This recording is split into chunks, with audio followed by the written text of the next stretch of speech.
The time has come to make a statement on corruption. Those were President Uhuru Kenyatta's words during his State of the Nation address with respect to corruption.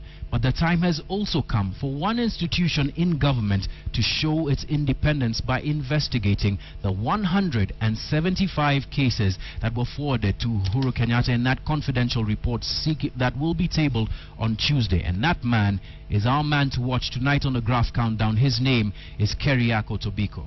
Now, Keriako Tobiko, of course, is the Director of Public Prosecutions, and he, alongside the Ethics and Anti-Corruption Commission, will be charged with investigating those 175 cases, unprecedented in Kenya, over 60 days. Remember, President Uhuru Kenyatta, in that State of the Nation address, said that with regard to investigating and prosecuting corruption, this cannot be an open-ended situation. In fact, urging that these corruption cases, be heard on a daily basis.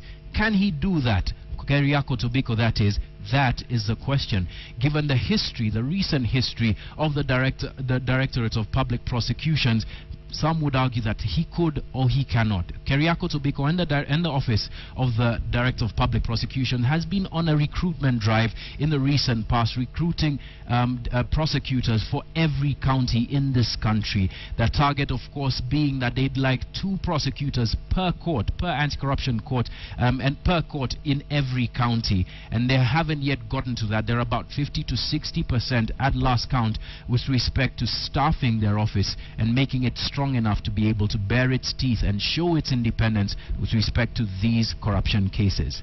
Now, with respect to that, that's still happening. But another agency that will be crucial in doing this and in the success of these corruption cases is a Witness Protection Agency. The Witness Protection Agency was formed in 2008 and came into force in 2010. The law, I beg your pardon, was passed in 2008, coming into force in 2010. There have been 5 years since the Witness Protection Agency has been in force, and in all of those 5 years, every single one, it has been understaffed. It has been underfunded, beg your pardon.